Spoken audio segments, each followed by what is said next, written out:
નમસ્કાર મિત્રો, સ્વાગત છે તમારું નવા વિડીયોમાં। મિત્રો, આ ચેનલમાં તમને નવી નવી વાર્તાઓ, સત્ય ઘટનાઓ અને જીવનમાં શીખ મળે તેવા વિડીયો જોવા મળશે, તો ચેનલને સબસ્ક્રાઈબ કરવાનું ભૂલશો નહીં મિત્રો। અને આ એક સત્ય ઘટના છે, તો વિડીયો અંત સુધી જોવાનું ભૂલશો નહીં મિત્રો। કૌસ્તુભ નામનો યુવાન બાઇક પરથી નીચે ઉતર્યો। દુકાનની સામે આવેલા વૃક્ષના છાયામાં બાઇક પાર્ક કરીને હેન્ડલ પર લટકાવેલા બે વજનદાર થેલાને ઉંચકીને માથું ઝૂકેલું રાખીને નીચી નજરે ધીમા ડગલા ભરતો એક દુકાનનો ઓટલો ચડી ગયો। કાયમી ગ્રાહક એવા દુકાન માલિકને ઉદ્દેશીને બોલ્યો, જય જીનેન્દ્ર શેઠજી, આપના ઓર્ડર મુજબની તમામ વસ્તુઓ લાવ્યો છું। બિસ્કિટ, સાબુ, ટૂથપેસ્ટ, શૂ પોલિશ, પ્લાસ્ટિકના ડબ્બા, હોશિયારી આઇટમ્સ અને બાકીનું બધું પણ તમે માલ જોઈ લો અને ગણી લો। દુકાન માલિક ભલે વેપારી હતો પણ શ્રાવક કે વાણિક ન હતો। રાજસ્થાનના ભરતપુર જિલ્લાના એક માથાભારે વિસ્તારની લડાયક કોમનો તામસી સ્વભાવનો માણસ હતો। ઘરના જ એક ઓરડામાં નાનકડી દુકાન કરીને રોજિંદા વપરાશની ચીજવસ્તુઓનો વેપાર કરતો હતો।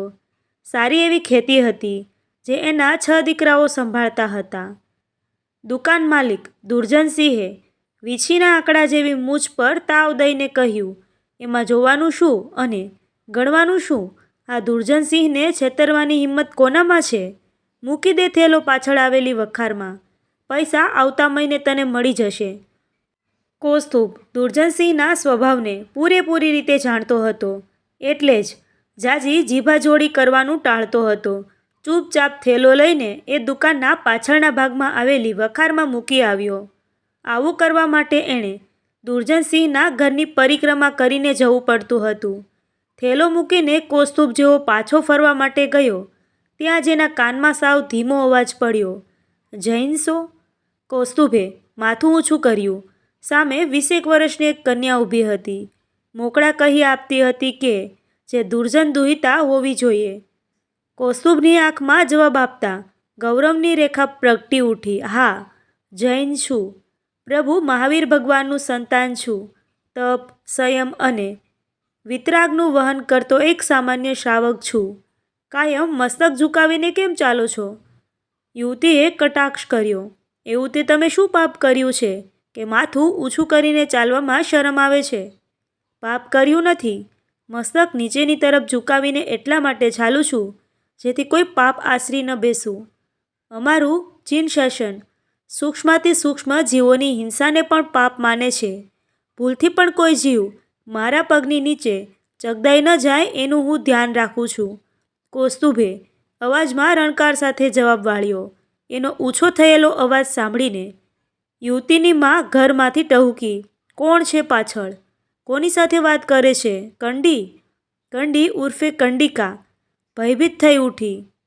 નાક પર આંગળી મૂકીને કૌસ્તુભને ચૂપ રહેવાનો ઈશારો કરીને તે ઝડપથી એણે જે કહેવું હતું તે બોલી ગઈ, જૈન છો ને?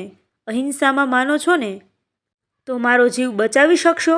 મારા પિતાને મારું લગ્ન અમારા સમાજના એક પૈસાદાર જુવાન સાથે નક્કી કર્યું છે। મને એ પસંદ નથી। અમારો સમાજ ખૂન ખરાબાવાળો સમાજ છે। અમારામાં જે યુવાન ગુટખા ન ખાતો હોય એ ગાંડો ગણાય છે, શરાબ ન પીતો હોય તે સ્ત્રી જેવો મનાય છે અને મારામારી ન કરતો હોય તે નામર્દ કહેવાય છે। આવતા મહિને આ જ દિવસે તમે આવવાના છો ને? હું તૈયાર હોઈશ, કાં તમે મને ભગાડી જજો, કાં હું પ્રાણ ત્યાગી દઈશ। થોડાક વર્ષ પૂર્વે ભરતપુર જિલ્લાના નદબઈ તાલુકામાં બની ગયેલી સત્ય ઘટના। કૌસ્તુભના પરિવારમાં 2 જ સભ્યો, એક એ પોતે અને બીજી એની માતા। 38-40 હજારની વસ્તી। જૈનનો દીકરો એટલે ક્યાંય નોકરી કરવાની આદત નહીં, નાનો કે મોટો પણ પોતાનો ધંધો હોવો જોઈએ। દેશ અને દુનિયાની જાણીતી કંપનીઓની હજારો વસ્તુઓ થોકબંધ ભાવે ખરીદીને આજુબાજુના ગામોમાં વેચી આવે, દરેક વસ્તુ પર થોડોક નફો ઉમેરી દે। આવું જ એક ગામ દુર્જનસિંહનું નદબઈથી 28 કિમીના અંતરે આવેલું હતું। ત્યાં ઉપર વર્ણવેલી ઘટના બની ગઈ। કૌસ્તુભ થથરી ગયો। એ દિવસ પૂરતો ધંધો સમેટી લઈને સીધો ઘર ભેગો થઈ ગયો। માતાને વાત કરતાં રડી પડ્યો, માં, આજે મેં એક સારી ઘરાકીવાળો વેપારી ગુમાવી દીધો। હવે હું એ ગામમાં ફરીવાર ક્યારેય જઈશ નહીં.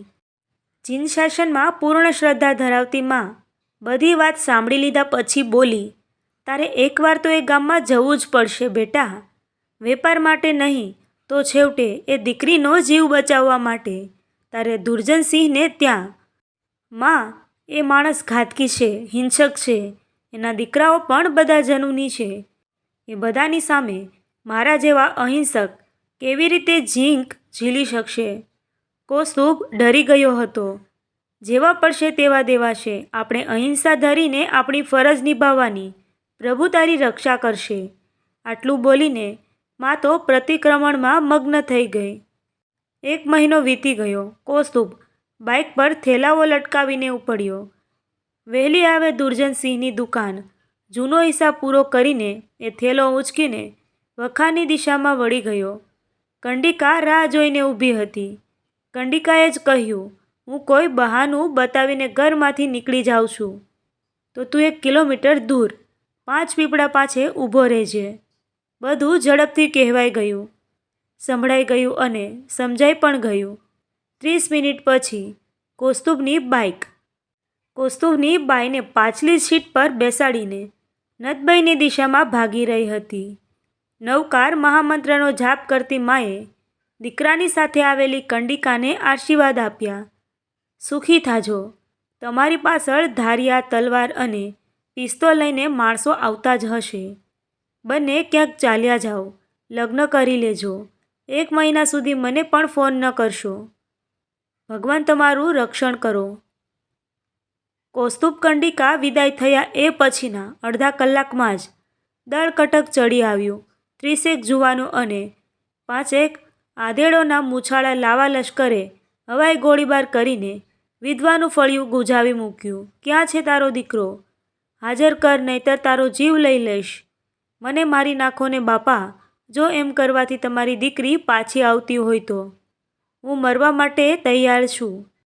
કૌસ્તુભની માના શાંત સ્વર સામે ગરજતી બંદૂકો હારી ગઈ. ધામધમકી આપીને લશ્કર પાછું ફરી ગયું. અઠવાડિયાઓ પસાર થઈ ગયા. કંડિકાના પિયરિયાઓએ કૌસ્તુભના ઘર ફરતે છૂપો જાપ્તો ગોઠવ્યો હતો. પોલીસ તંત્રને કહી રાખ્યું હતું, કૌસ્તુભના ફોન આવે તો વોચ રાખજો.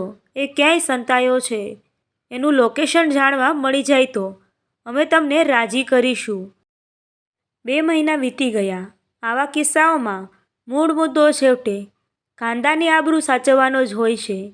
દીકરી કોઈની સાથે ભાગી જાય તો વધુમાં વધુ 2-4 દિવસ એ વાતને ગુપ્ત રાખી શકાય છે. પણ જો વધારે દિવસો થઈ જાય તો પછી આબરૂ જવાનો ભય પણ દૂર થઈ જાય છે. દુર્જનસિંહને સમજાઈ ગયું કે 2 મહિના દરમિયાન એનો આખો સમાજ આ ઘટના વિશે જાણી ચૂક્યો છે.